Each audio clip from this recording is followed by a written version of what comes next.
Bienvenue à cette grande édition du journal en langue française. Vous êtes en compagnie de Patrick Nyilidandi. Tout de suite, l'essentiel de l'actualité. Alors que ce mardi marque le début de l'arrivée des élèves internes dans les établissements scolaires du district de Musanze, conformément au calendrier de la NESA, les responsables d'école assurent être pleinement prêts à les accueillir. Les établissements ont intensifié les préparatifs, notamment l'achat des denrées alimentaires destinées à la cantine scolaire, les travaux de nettoyage ainsi que la préparation de supports pédagogiques par les enseignants. Par ailleurs, les élèves externes ont déjà repris le chemin de l'école et les cours se déroulent normalement dans l'ensemble du district. Les autorités du district de Musanze indiquent que pour ce deuxième trimestre, un accent particulier est mis sur l'amélioration des performances scolaires.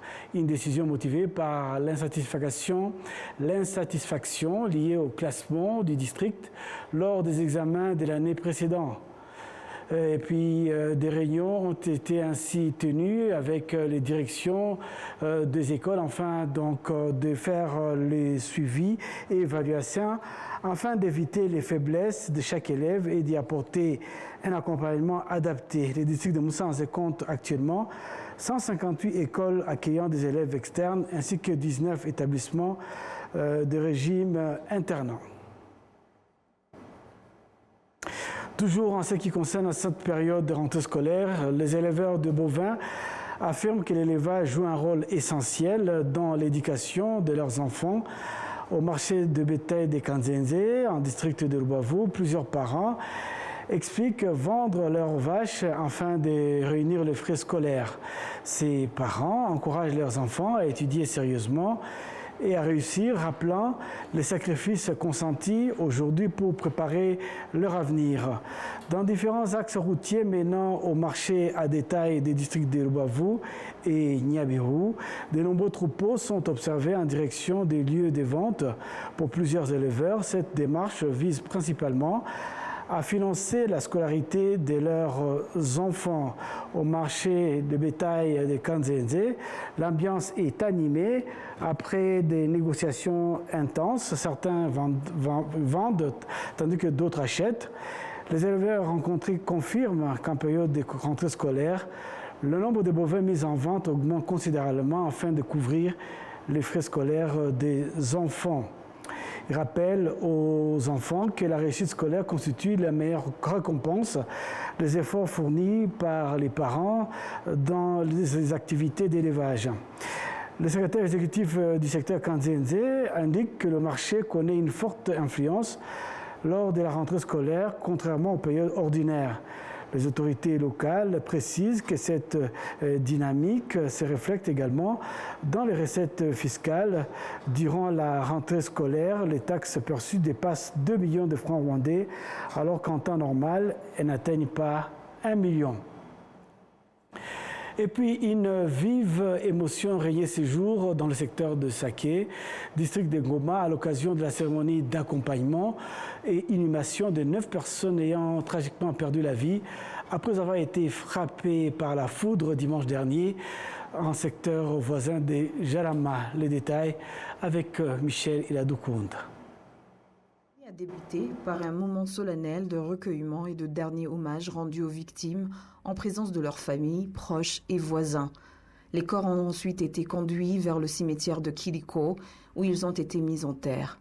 Plusieurs autorités administratives tant au niveau de la province de l'Est que du district de Ngoma ont pris part à cette cérémonie afin de témoigner leur solidarité aux familles éprouvées par ce drame. Selon les informations recueillies, les victimes ont été frappées par la foudre alors qu'elles s'adonnaient à différentes activités quotidiennes, principalement liées à l'élevage de leurs animaux. Le bilan fait état de 15 personnes touchées par cet incident climatique. 9 sont décédées sur place, tandis que 6 autres ont été rapidement évacuées vers des centres de santé où elles ont reçu des soins et ont pu être sauvées. Le drame a particulièrement choqué la population locale, d'autant plus que parmi les personnes décédées figuraient des enfants. La victime la plus âgée avait 35 ans, tandis que la plus jeune n'avait que 5 ans. Les autorités locales ont profité de cette occasion pour appeler la population à la vigilance, surtout en cette période marquée par des intempéries fréquentes, et à respecter les consignes de sécurité en cas d'orage afin de réduire les risques liés à la foudre. Ce drame rappelle une fois de plus la vulnérabilité des populations rurales face aux catastrophes naturelles et l'importance de renforcer les mesures de prévention et de sensibilisation. La suite de cette édition, l'Autorité nationale d'identification, NIDA en sigle et en langue anglaise, a annoncé que l'opération de vérification des identités et des prises de photos des citoyens en vue de la délivrance des cartes d'identité électroniques a déjà atteint un taux de 30% dans les districts de Murang'a, Ruhango et Kamonyi. Cette opération s'inscrit dans le cadre national du programme national de modernisation du système d'identification des citoyens visant à remplacer progressivement les anciennes cartes d'identité par des cartes électroniques plus sécurisées et conformes aux standards technologiques actuels. Et puis donc, selon NIDA, la participation de la population est jugée satisfaisante avec un grand nombre de citoyens se préparant chaque jour sur les sites d'enregistrement. Toutefois, cette forte influence donc a nécessité la mise en place des mesures supplémentaires pour éviter des longues files d'attente et accélérer la prestation de services. Ainsi, l'institution indique avoir augmenté le nombre des sites d'enregistrement dans les zones concernées afin de rapprocher les services des citoyens et d'améliorer l'efficacité de l'opération. Des équipes ont également été déployées pour assurer le traitement rapide des dossiers. NIDA appelle donc à les citoyens n'ayant pas encore effectué cette démarche à se présenter dans des sites prévus à cet effet, munis des documents requis afin de faciliter le bon déroulement du processus. L'institution rappelle que la carte d'identité électronique constitue un document essentiel pour l'accès à de nombreux services administratifs, financiers et sociaux. Les autorités locales, de leur côté, encouragent la population à répondre massivement à cet appel et à coopérer avec les agents chargés de l'opération, soulignant que cette initiative contribue à renforcer l'efficacité des services publics et la sécurité de l'identification des citoyens. L'opération se poursuivra donc jusqu'à ce que tous les citoyens concernés aient été enregistrés avec l'objectif d'atteindre une couverture totale en district de Murang'a, Ruhango et Kamonyi. Parlons à présent économie. Selon l'Institut de recherche allemand Statista, le commerce en ligne au Rwanda, également connu sous le nom de e-commerce, est en forte progression. Ce secteur devrait connaître une croissance annuelle de 26%, si bien qu'en 2029, sa valeur pourrait dépasser 900 millions. Jean-Benoît Michel pour le reportage. Heures de la matinée, Ingabire Chartine échange avec un client par téléphone. Tous les deux confirment les produits choisis via les plateformes de réseaux sociaux. Son mode de vente est plébiscité par Isingizwe Rachel, utilisatrice depuis 5 ans, et par Chaka Emi, qui souligne qu'il n'est plus nécessaire de se déplacer pour vendre. Des clients étrangers achètent désormais directement via les outils numériques. Avant, il fallait attendre que les clients viennent acheter nos produits à l'étranger. Aujourd'hui, je mets mes produits en ligne sur Facebook, Instagram, Twitter et je fais ma publicité et les clients peuvent acheter directement. Nous ne dépendons plus uniquement des clients locaux. Le secteur a également créé des emplois. Par exemple, Banana System a acquis de nouvelles compétences. Ayman Yela Aimé a pu créer son foyer grâce à ce travail. Grâce à mon travail ici, je peux suivre les clients et gérer les commandes et la facturation et les taxes. C'est très utile pour nous. Nous travaillons et sommes rémunérés comme les chauffeurs du taxi-moto. Cela nous permet de subvenir à nos besoins et à ceux de nos familles. Aujourd'hui, au Rwanda, entre 70 et 120 entreprises exercent dans le domaine du e-commerce. Certains entrepreneurs saluent l'expansion rapide du marché tout en soulignant la nécessité d'un système plus clair pour gérer les litiges avec les clients afin d'éviter les accusations de fraude.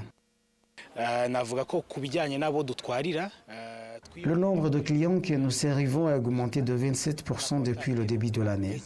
Nous sommes passés de 700 à 1200 clients et son nombre continue de croître. Au Rwanda, nous opérons à Kigali, Musanze, Rubavu et Rusizi. Et grâce au programme Made in Rwanda, nous avons même atteint l'Ouganda, pays voisin. Selon Statista, la croissance du marché e-commerce au Rwanda devrait se maintenir à 26% entre 2025 et 2029. En 2029, la valeur de ce marché pourrait atteindre 937 millions de dollars avec plus d'1 million de clients supplémentaires au cours des 5 prochaines années. À Kigali, je suis Jean-Benoît Michel.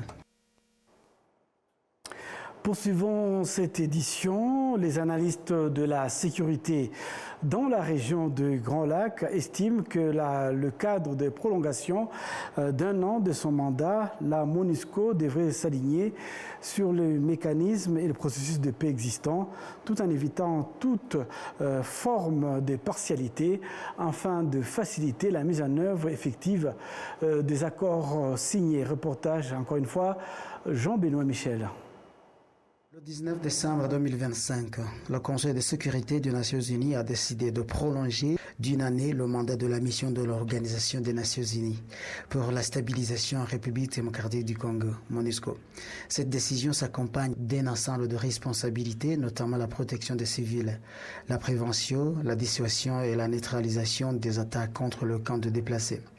L'appui au programme de désarmement, la démobilisation et la réintégration des ex-combattants ainsi que le suivi de respect de l'embargo sur les armes. L'ambassadeur Joseph Mutawa, expert en relations internationales, estime que ces attributions de la MONUSCO révèlent en elles-mêmes certaines contradictions avec la réalité de la situation sur le terrain en République démocratique du Congo. La résolution 2808 ne diffère en rien des autres résolutions antérieures sur le Congo ou sur le Zaïre, sur la RDC, je voulais dire.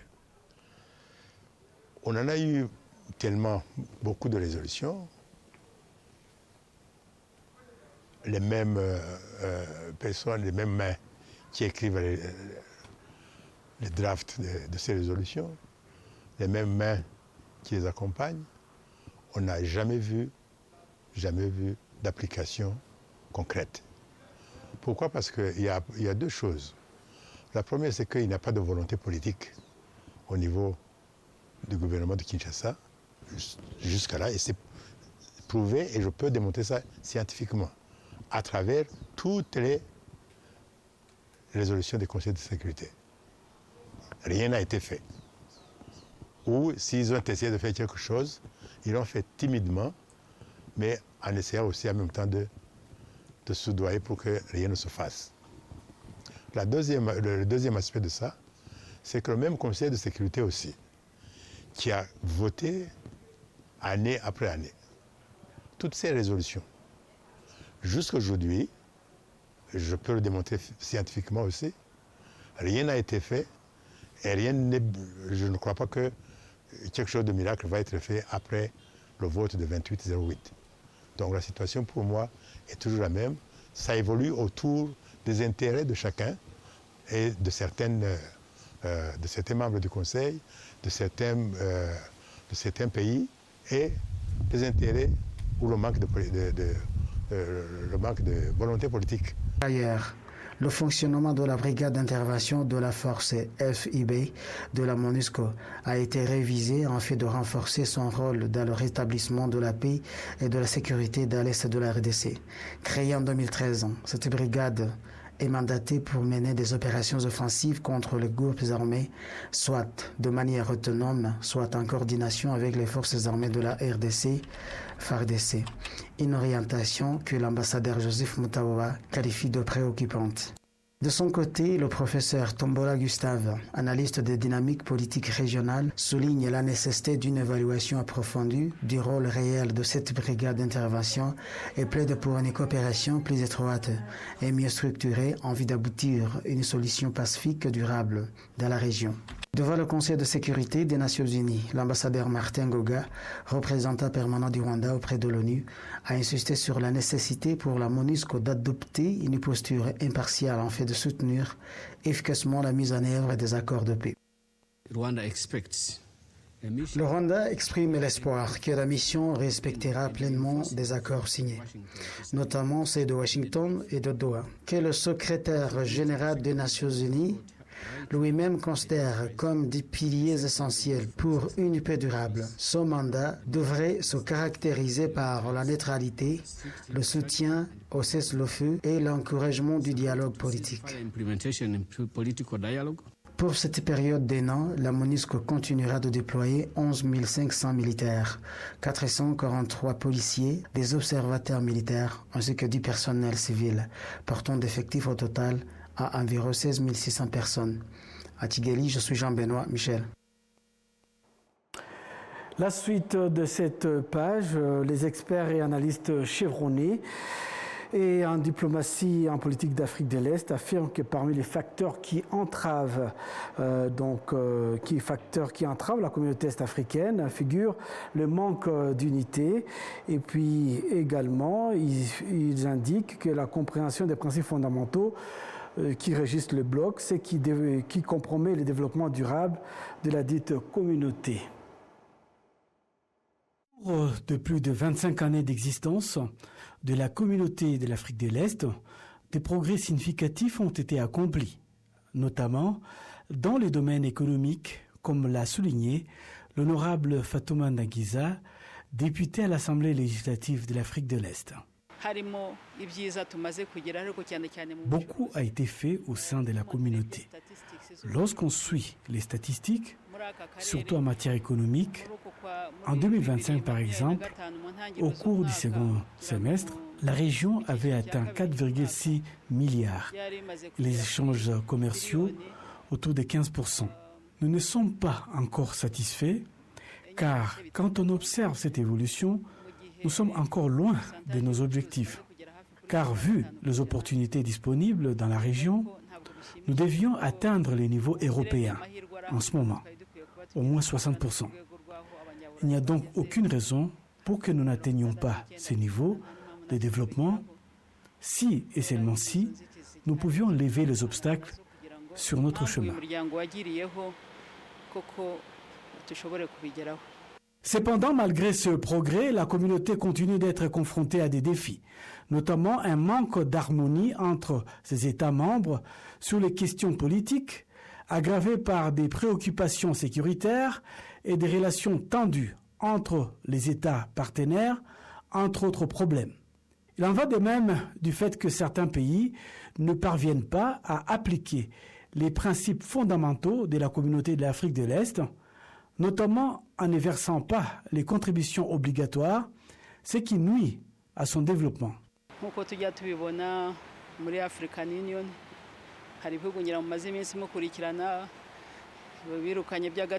Comme vous le savez certainement, certains pays sont suspendus de l'organisation car ils ne payent pas leurs cotisations.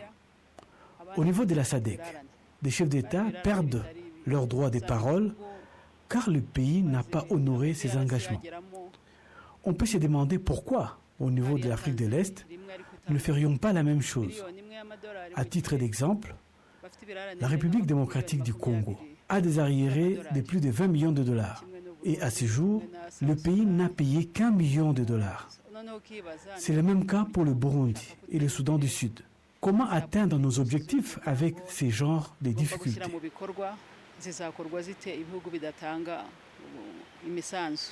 Par ailleurs, les analystes qui examinent la conduite de certains États membres de cette communauté face à l'insécurité à l'est de la République démocratique du Congo et ses répercussions sur la région au cours des 30 dernières années n'hésitent pas à affirmer que certains pays au sein du bloc alimentent, voire soutiennent une idéologie génocidaire. Birababaje cyane ko nyuma y'imyaka 30 y'u Rwanda kuba rwagerageza uko rushoboye ku.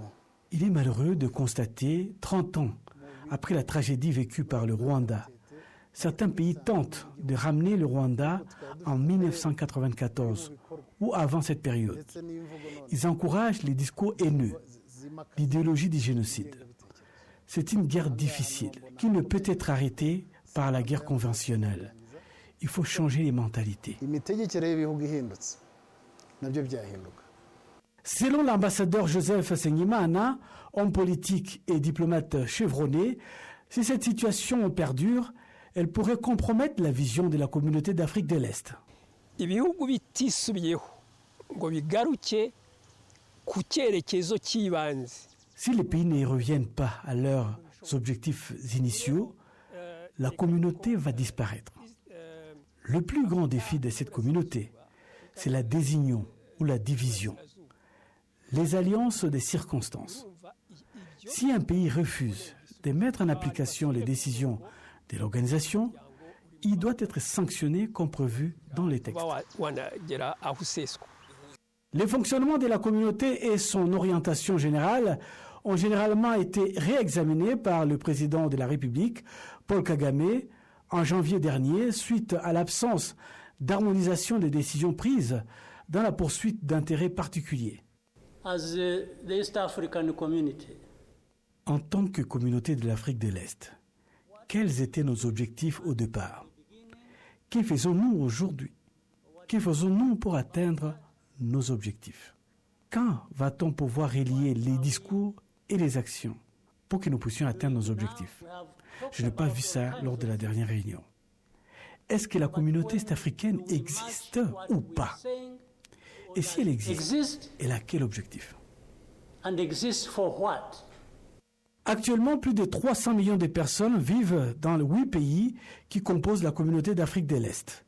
Les analystes de l'économie et du développement de la région estiment que cette population constitue un marché qui pourrait stimuler la croissance régionale si tous les États membres travaillaient de concert.